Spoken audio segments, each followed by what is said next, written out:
saya Denny Ardianto, mahasiswa PPG PAI Batch 2 tahun 2025 dari LPTK UIN Raden Intan Lampung. Hari ini Kamis 30 Januari 2025 siap mengikuti uji kinerja. Terima kasih. Assalamualaikum warahmatullahi wabarakatuh. Assalamualaikum warahmatullahi wabarakatuh. Waalaikumsalam warahmatullahi wabarakatuh. Selamat pagi, salam sejahtera untuk kita semua. Kalipun. Ya pun. Apa kabar anak semua? Baik, Pak. Oke, terima kasih.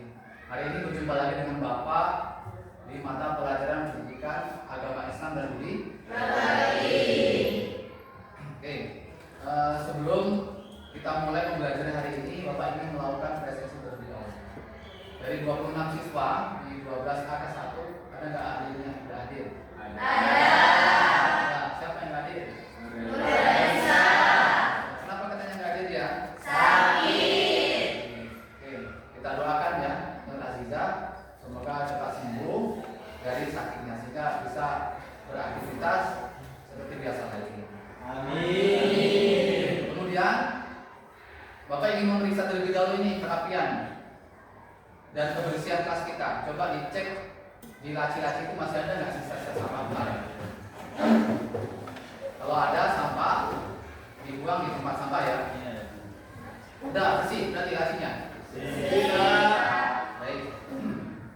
Sebelum pembelajaran kita mulai, agar pembelajaran kita nanti lebih bermakna dan hikmat, sebaiknya kita membaca doa terlebih dahulu. Silakan untuk ketua kelas untuk memimpin membaca doa. Silakan. Semua siap. Berdoa mulai.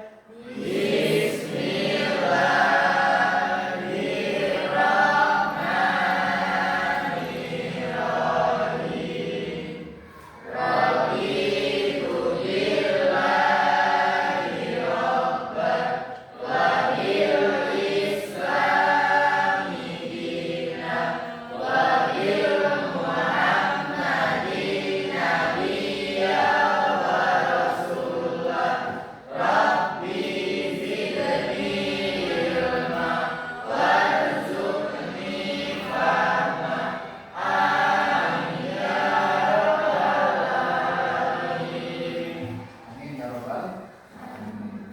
Selanjutnya, Bapak ingin memberikan motivasi terlebih dahulu supaya pembelajaran kita nanti lebih semangat gitu ya, dan kalian bisa betul-betul mendapatkan makna dari pembelajaran kita hari ini. Kita renungkan setiap perkataan dan perbuatan kita. Mari kita renungkan setiap perbuatan dan perkataan kita. Karena apa? Karena semua perbuatan dan perkataan kita nanti itu akan dipertanggungjawabkan, akan dimintai pertanggungjawaban di akhirat nanti oleh Allah Subhanahu wa Ta'ala. Nah, Islam mengajarkan kepada kita untuk senantiasa hidup sederhana dan juga selalu berkata baik dan menjauhi hal-hal atau perbuatan-perbuatan yang merugikan diri sendiri dan orang lain. Bayangkan saja seandainya kita sebagai manusia bisa bijak dalam menggunakan harta. Kita punya harta, punya uang, dalam penggunaannya bisa bijak, bisa pas, kemudian bisa menjaga lisan, tidak gibah kesana kemari, dan selalu berpikir sebelum bertindak, maka kita akan dihormati orang. Kalau kita bisa melakukan itu, maka kita akan dihormati orang, dan kita akan mendapatkan kedamaian dalam hidup. Oleh karenanya, mari kita belajar dengan semangat, karena ilmu yang kita pelajari hari ini bukan hanya teori, tetapi juga sebagai pedoman yang akan membawa kita menuju kesuksesan dunia akhirat. Amin ya Rabbal alamin. Baik, sebelum kita lanjutkan pembelajaran kita hari ini, Bapak ingin bertanya terlebih dahulu nih. Di pertemuan yang lalu kita belajar tentang apa?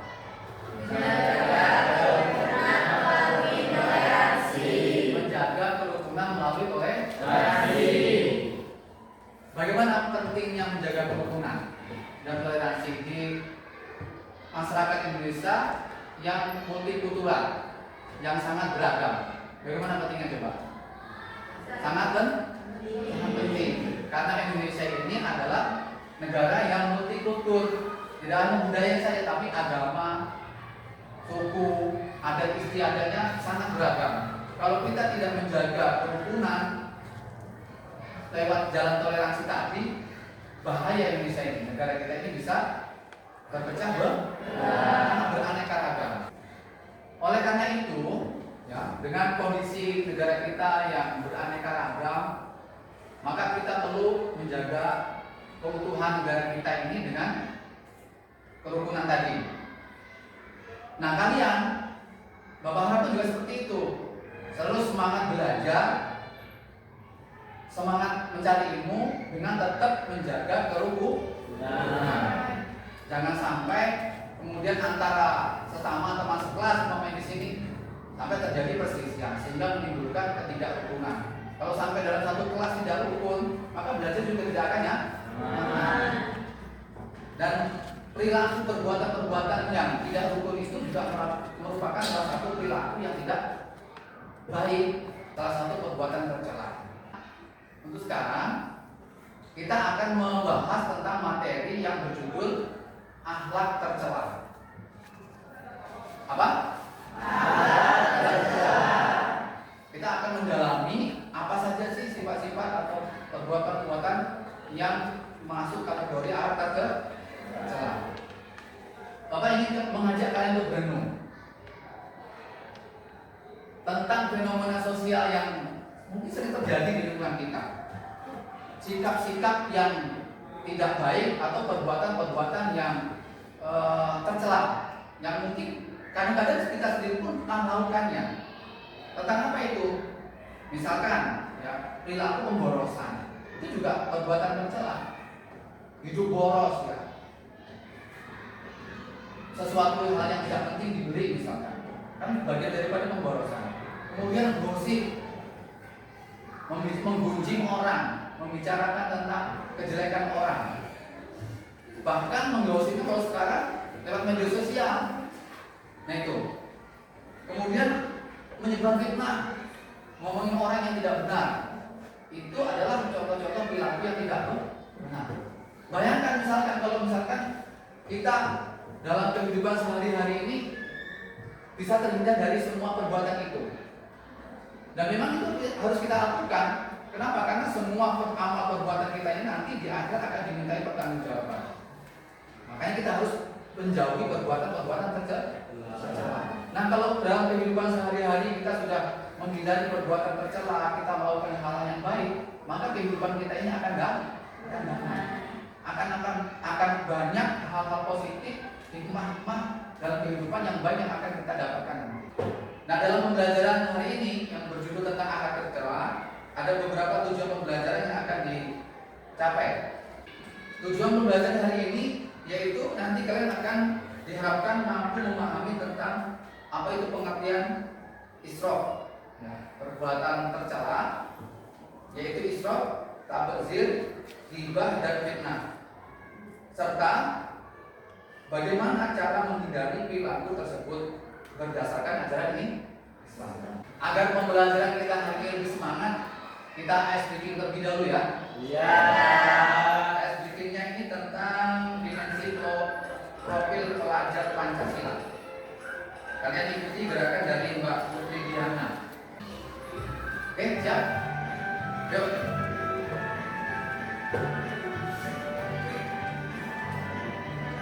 Suara yang keras. Pancasila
Di pembelajaran kita kali ini yang berjudul tentang akar tercela tadi, Bapak akan membagi kelompok karena metode pembelajaran kita ini adalah PBL, problem based learning, berbasis masalah. Maka Bapak akan membentuk kelompok yang terdiri dari 4 sampai 5 orang nanti satu kelompoknya ya di kelas berdasarkan dengan kelompok yang sudah kita bagi sebelumnya. Jadi tidak perlu berganti kelompok lagi, tapi kelompoknya berdasarkan kelompok yang sudah dibagi sebelumnya ya.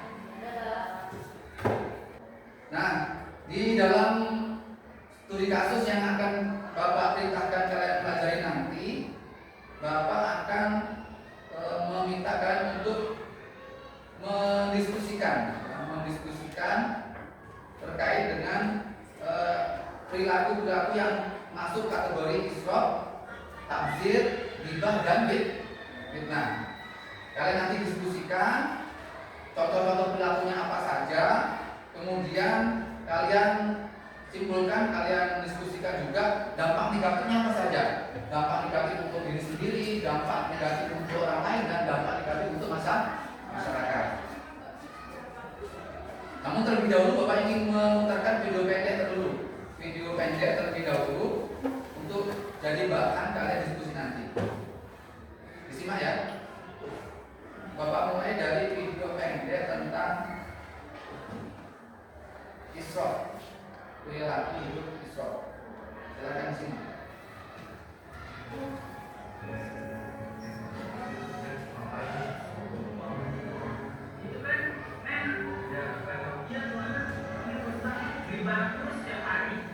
Barang yang dia beli pun kadang tak begitu penting buat dia. Dia mah kerja aja, yang penting pergi belanja.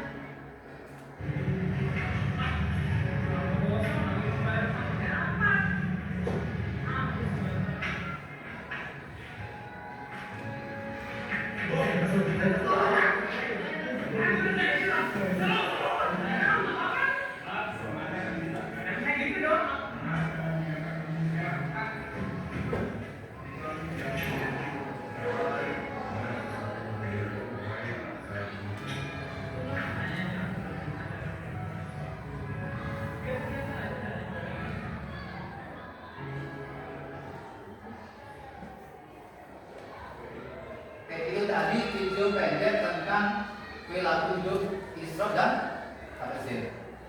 Bisa dimengerti kan tadi cerita-ceritanya? Saya katakan ya. Selanjutnya yang kedua, video kedua tentang ghibah. Kebetulan 1 bulan ke depan kita akan menjumpai bulan puasa. Ini ghibah di bulan puasa. Minir, ghibah, julid dan fitnah di bulan puasa. Ngomongin dan fitnah orang itu dosa tahu. Apalagi minir dan gosok di media sosial ini banget deh. Tapi tahu nggak sih lo, minir, ghibah, julid dan fitnah itu bisa batal puasa apa enggak ya?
sekalipun dia benar, Allah akan membangunkan baginya satu istana di pinggiran surga.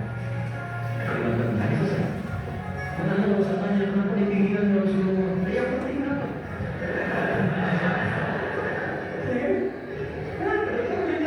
Dia masukkan di situ. Dia masukkan di pinggiran surga. Makanya tanya sekarang ini, orang yang menghindari perdebatan sekalipun dia benar, Allah akan membangunkan baginya satu istana di pinggiran surga. Kalimat benar itu saja. Karena Anda nggak usah tanya kenapa di pinggiran Rasulullah.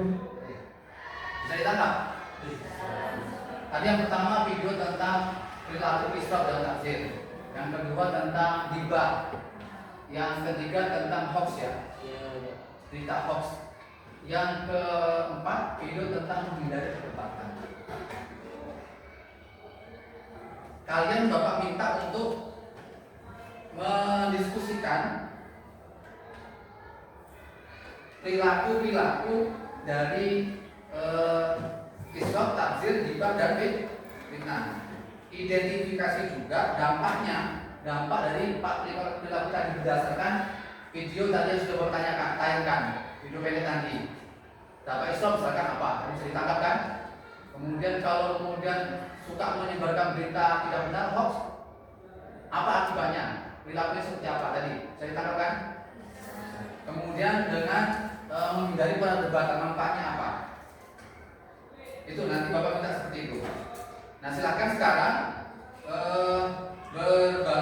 berbagi kelompok. Kelompoknya seperti kelompok yang sudah Bapak bagi sebelum-sebelumnya. Jadi tidak perlu kelompok baru, kelompok yang lama. Silakan sekarang untuk menuju kelompoknya masing-masing.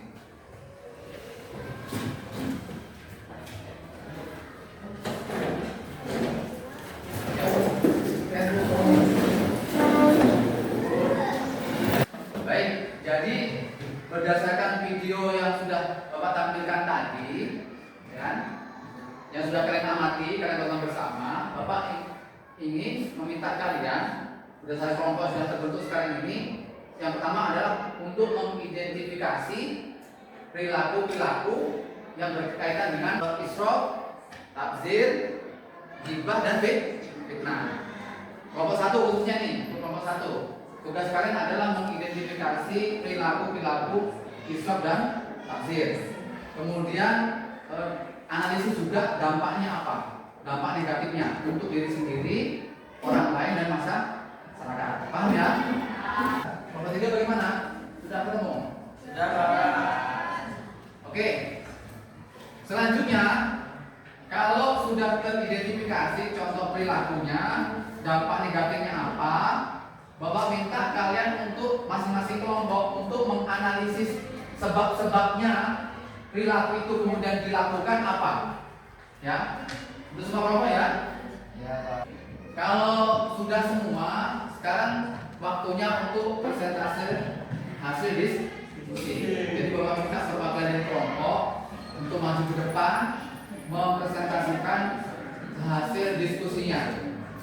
Kita mulai dari kelompok 1 ya. Kita mulai dari kelompok 1 dulu terlebih dahulu. Silakan. Kelompok 1 untuk ke depan. Jadi sebelumnya saya buka. Assalamualaikum warahmatullahi wabarakatuh. Waalaikumsalam warahmatullahi wabarakatuh. Berdirinya kami di sini akan mempresentasikan hasil dari diskusi dari kami kelompok 1 yang berjudul israf dan takzir.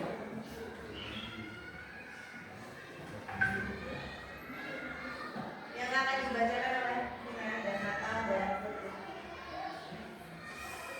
Pembahasan tentang israf dan takzir. Israf adalah menggunakan sesuatu, dalam hal ini harta, secara berlebihan tanpa alasan yang dibenarkan oleh kebutuhan.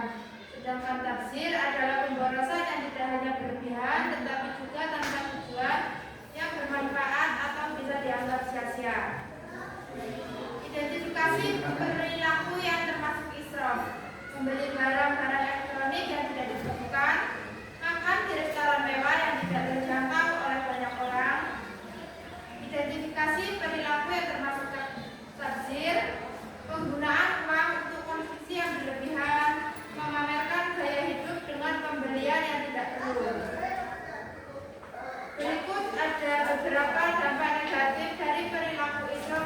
tabdzir terhadap individu.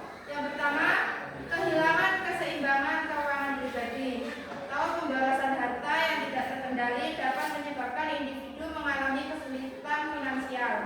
Yang kedua, menurunnya kualitas hidup. Meskipun terlihat kaya atau mampu membeli barang mewah, individu yang sering terjebak dalam perilaku israf dan tabdzir mungkin merasakan kekosongan emosional atau kebingungan. Yang ketiga, merusak karakter dan mentalitas, terus-menerus membeli barang yang tidak perlu atau memamerkan kekayaan, bisa merusak karakter seperti sifat sombong, materialistis, atau merasa superior terhadap orang lain.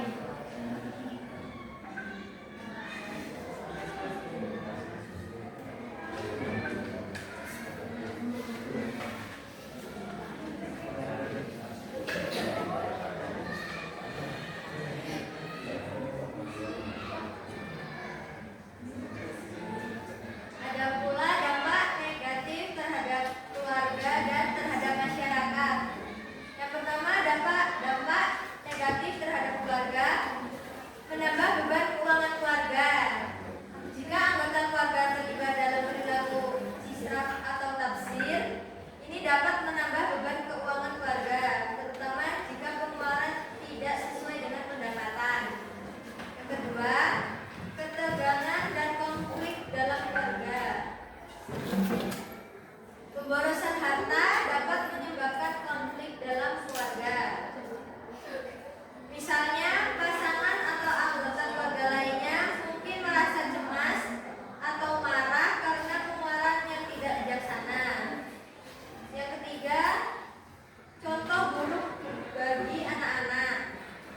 Jika orang tua atau anggota keluarga lainnya terus terjebak dalam perilaku konsumtif, anak-anak mungkin meniru kebiasaan tersebut dan tumbuh dengan pola pikir bahwa uang harus dibelanjakan secara berlebihan. Yang kedua adalah dampak negatif terhadap masyarakat. Satu, ketidakadilan sosial. Pemborosan harta oleh individu atau kelompok tertentu dapat menciptakan kesenjangan sosial. Yang kedua, penyebaran konsumerisme. Perilaku israf dan tabdzir dapat mendorong gaya hidup konsumtif di masyarakat secara luas. Yang ketiga, kerusakan lingkungan. Pemborosan harta tidak hanya berdampak pada keuangan pribadi, tetapi juga dapat mempengaruhi lingkungan. Yang keempat, meningkatkan ketidakstabilan ekonomi. Secara lebih luas, ketika banyak orang terlibat dalam perilaku pemborosan, hal ini dapat menciptakan ketidakstabilan ekonomi. Penyebab perilaku israf dan tabdzir. Satu, kehilangan arah dalam pengelolaan harta. Banyak orang yang tidak memahami pentingnya mengelola harta dengan bijak. Mereka cenderung menghabiskan uang untuk hal-hal yang tidak perlu, seperti membeli barang-barang mewah atau makanan di tempat yang mahal tanpa alasan yang jelas. Ini sering disebabkan oleh tekanan sosial atau keinginan untuk menunjukkan status sosial. Dua, kedangkalan pemahaman tentang prioritas kehidupan. Seringkali individu terlalu fokus pada pencapaian material atau gaya hidup konsumtif tanpa mempertimbangkan kepentingan yang lebih mendasar seperti kebutuhan keluarga atau berbagi dengan yang membutuhkan. Tiga, ketidakmampuan mengendalikan diri atau nafsu. Ketika seseorang tidak bisa menahan hawa nafsu untuk terus-menerus membeli atau mengonsumsi barang-barang mewah, ini bisa menjadi penyebab israf dan tabdzir. Tanpa kontrol diri, seseorang akan cenderung mengikuti keinginan sesaat tanpa memikirkan dampaknya. Solusi berdasarkan nilai-nilai Islam. Satu, mengelola harta dengan bijak. Islam mengajarkan kita untuk mengelola harta dengan bijak dan tidak memboroskan uang untuk hal yang tidak bermanfaat. Dalam Al-Quran, Allah Subhanahu wa Ta'ala berfirman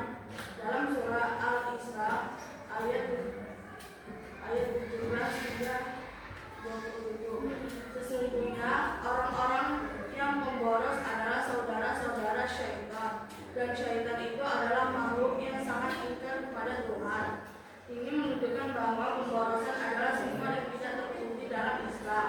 2. Berbagi dengan yang membutuhkan. Islam mendorong umatnya untuk berbagi dengan sesama, terutama dengan mereka yang membutuhkan. Dalam surah Al-Baqarah ayat 177, Allah Subhanahu wa taala berfirman, "Tidaklah disebut kebaikan itu hanya kamu menghadap ke arah timur dan barat, tetapi kebaikan itu adalah memberi harta yang disukainya kepada kerabat, anak yatim, orang miskin, orang yang dalam perjalanan, peminta-minta, dan untuk merendahkan hamba sahaya." Dengan berbagi harta, kita menghindari perilaku israf dan tabdzir. 3. Meningkatkan untuk mengendalikan nafsu. Rasulullah SAW mengajarkan kita untuk menjaga keseimbangan antara kebutuhan dunia dan akhirat. Dalam hadis Rasulullah bersabda, "Kesehatan adalah nikmat yang sangat besar, dan waktu luang adalah kesempatan yang harus dimanfaatkan dengan baik." Ini meningkatkan kita untuk tidak terjerumus dalam kesenangan duniawi yang berlebihan. Ya. Cukup ya? Baik, sekian yang dapat kami sampaikan. Ada yang ditanyakan? Oke. Berikan tadi presentasi dari kelompok 1. Mungkin ada tanggapan dari kelompok 2 dan 3? Ada Pak. Barang. Oke, silakan. Coba ulangi Solusi. Isra dan tafsir tadi ya. Diperjelas lagi Pak. Mungkin bisa berikan penjelasan sedikit tentang solusinya. Itu maksudnya kan? Iya Pak. Solusi berdasarkan nilai-nilai Islam. 1. Mengelola harta dengan bijak. Islam mengajarkan kita untuk mengelola harta dengan bijak dan tidak memboroskan uang untuk hal-hal yang tidak bermanfaat. Dalam Al-Quran, Allah Subhanahu wa taala berfirman, "Sesungguhnya orang-orang yang memboros adalah saudara-saudara syaitan, dan syaitan itu adalah makhluk yang sangat ingkar kepada Tuhan." Untuk menunjukkan bahwa pemborosan adalah sifat yang tidak terpuji dalam Islam. Oke, itu ya penjelasannya ya. Jadi dalam Al-Quran itu kan innal mubadzirina kana min ikhwanas saya sesungguhnya membadzirkan sifat mubadzir itu adalah saudaranya saya. Kita hindari. Ada yang lain? Cukup ya? Oke, kalau cukup, silakan. Baik, sekian presentasi yang dapat kami sampaikan. Kami akhiri. Wassalamualaikum warahmatullahi wabarakatuh.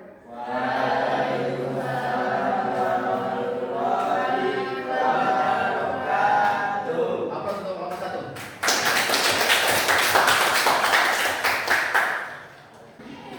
Oke, terima kasih kelompok 1, kelompok 2, dan kelompok 3 yang sudah mempresentasikan hasil diskusi yang sudah Bapak tugaskan tadi. Selanjutnya Bapak ingin memberikan umpan balik ya dari hasil presentasi yang sudah kalian lakukan. Pada prinsipnya Bapak sangat mengapresiasi apa yang sudah kalian presentasikan tadi. Kalian sudah bisa menghubungkan perilaku baik kelompok 1, kelompok 2, kelompok 3 bisa menghubungkan perilaku israf tabdzir dengan gaya hidup konsumtif yang sering kita lihat di sekitar kita. Banyak orang yang sering kali berbuat boros. Kemudian yang kelompok 2 dan kelompok 3 juga sudah bagus ya, sudah mampu mengaitkan menghubungkan baik, menjelaskan dengan baik bagaimana pengaruh media sosial dalam menyebarkan informasi yang salah atau merugikan orang lain melalui itu tadi fitnah dan ghibah. Itu menunjukkan bahwa kalian sudah cukup mampu melihat keterkaitan antara perilaku sosial dan teknologi masa ini. Dari yang sudah kalian lakukan tadi, Bapak ingin memberikan masukan nih terkait penyampaian solusi. Tadi kan kebetulan dari ketiga kelompok tadi menanya ke yang persentase, teman-teman yang persentase kaitannya tentang solusi. Kenapa penting harus ada solusinya? Karena ya itu perbuatan yang seringkali sengaja atau tidak sengaja, sadar atau tidak sadar, kita ada di situ. Ya, kadang-kadang ghibah juga kan. Kadang-kadang informasi belum jelas kita teruskan juga.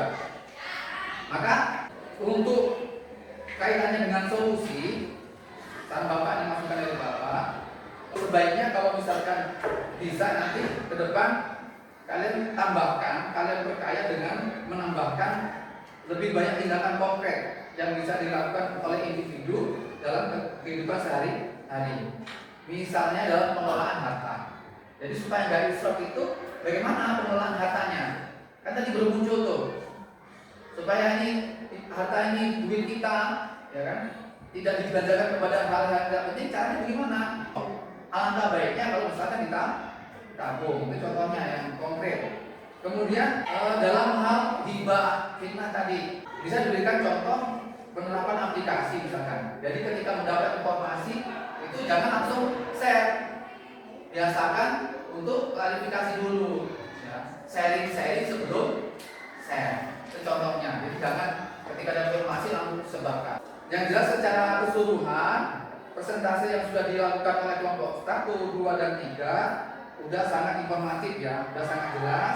Kalian juga sudah mampu memberikan pemahaman yang baik mengenai perilaku israf, tabdzir, ghibah, dan fitnah. Di akhir kata Bapak ingin menyampaikan sangat berbangga ya, sangat menghargai atas kerja keras kalian semua.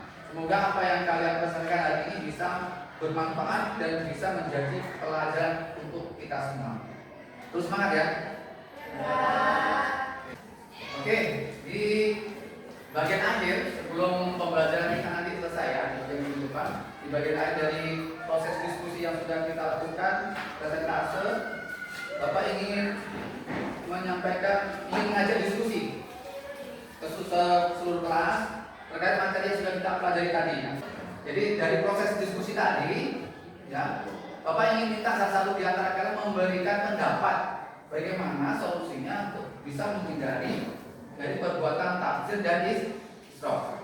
Yuk, siapa sekarang yang bisa nih? Bisa memberikan pandangannya? Saya Pak.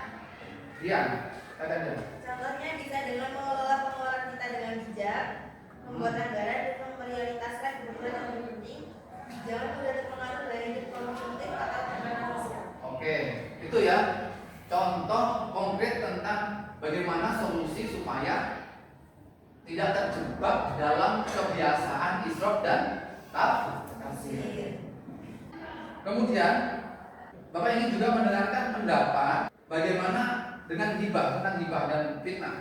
Apa yang bisa kita lakukan untuk menghindarinya, terutama di media sosial. Lainnya yang bisa memberikan pendapat.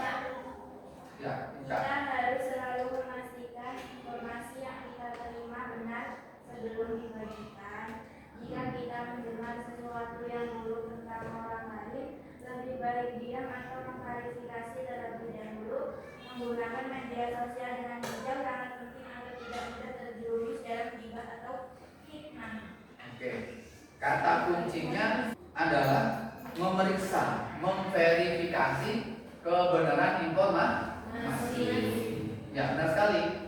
Di era digitalisasi sekarang. Jadi ketika kalian mendapat informasi, biasanya kan di grup WA informasi. Ya, jangan langsung disebarluaskan. Lebih baik, alangkah baiknya diverifikasi terlebih dahulu. Tabayun kalau istilahnya dalam Islam diperjelas benar atau tidak ya, informasi yang masuk yang kita terima itu. Kalau benar, selanjutnya kita tindakannya seperti apa? Kalau memang harus itu ada diteruskan ke orang lain ya kita teruskan. Tapi kalau tidak, kita tahan. Begitu ya. Nah, di bagian penutup dari rangkaian pembelajaran kita hari ini, Bapak ingin memberikan refleksi dari materi yang sudah kita pelajari bersama. Alhamdulillah ya, hari ini kita sudah belajar banyak tentang bagaimana akhlak tercela. Coba pikirkan kembali, kira-kira apa yang kalian pelajari tentang isra, takzir, ghibah dan fitnah?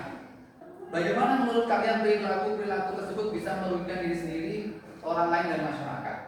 Jadi yang sudah kita pelajari ini tadi mengenai takzir, isra, ghibah dan fitnah, kita kan sudah mengetahui ternyata banyak dampak negatifnya, baik diri kita, orang lain maupun masyarakat. Nah kira-kira nih perilaku-perilaku itu tadi yang sudah ada contoh-contohnya juga tadi disebutkan saat persentase. Sekarang kalian bisa sadari tidak bahwa perilaku-perilaku yang mungkin saja pernah kalian lakukan itu masuk kategori tadi itu? Ada tidak kira-kira sekarang ini? Ada. Pernah nggak melakukan itu? Pernah ya. Nah sekarang kan sudah tahu kalian nih bahwa berlebihan isrof, ya, dalam Islam disebut isrof, kemudian memubazirkan barang, membeli hal yang tidak penting, kemudian ghibah, memfitnah, menyebarkan berita-berita hoax, itu adalah perbuatan tercela. Oleh karenanya, setelah hari ini, maka perbuatan-perbuatan yang lalu mungkin saja yang pernah kita lakukan harus kita hindari. Jangan lagi isrof, ya, berlebihan, jangan lagi ghibah, jangan lagi pernah menyebarkan berita hoax. Biasakan yang Bapak katakan tadi saring-saring dulu sebelum share. Jangan share sebelum bisa saring. Nah, dari semua itu kita bisa simpulkan ya, kita bisa simpulkan bahwa isrof dan takzir itu adalah pemborosan, merugikan keuangan kita. Atau misalkan ghibah, fitnah bisa merusak nama baik orang yang tadinya hubungannya baik, gara-gara digibahin, yang digibahin nggak seneng atau difitnah, akhirnya jadi renggang hubungannya kan, jadi ada masalah, timbul masalah antara teman. Nah itu, jadi dari pembelajaran yang sudah kita lakukan tadi ini, mudah-mudahan bisa membantu kita menjadi pribadi yang lebih baik, sehingga menghindarkan kita dari perbuatan-perbuatan tercela. Baik, dari rangkaian pembelajaran yang sudah kita laksanakan bersama tadi, kira-kira ada enggak pertanyaan dari kalian terkait materi yang belum jelas mungkin kira-kira? Ada tidak? Sudah cukup jelas ya? Oke. Kalau sudah cukup jelas, kita akhiri pembelajaran kita hari ini dengan membaca doa. Kembali kepada ketua kelas untuk memimpin doa. Silakan ketua kelas, Irwan. Semua siap, berdoa, mulai.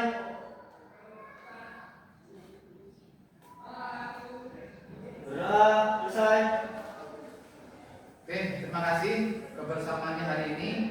Jangan lupa terus tetap belajar ya. Apa yang sudah kita pelajari hari ini diingat, dipahami, kemudian dipraktekkan. Yang terakhir, Bapak mau ngasih tugas dulu ya teman-teman ya. Tugas untuk masing-masing individu ini, Bapak minta nanti masing-masing untuk membuat atau menulis laporan atau refleksi pribadi ya mengenai cara menghindari perilaku tadi isrof, takzir, ghibah dan fitnah dalam kehidupan sehari-hari. Jadi masing-masing bukan berkelompok. Dikumpulkan pada saat nanti pertemuan kita berikutnya. Ya. Hanya buat refleksi di. Terima kasih kebersamaannya hari ini. Mudah-mudahan kita bisa mendapatkan pembelajaran bermakna di hari ini. Dan akhir kata Bapak akhir, assalamualaikum warahmatullahi wabarakatuh. Waalaikumsalam.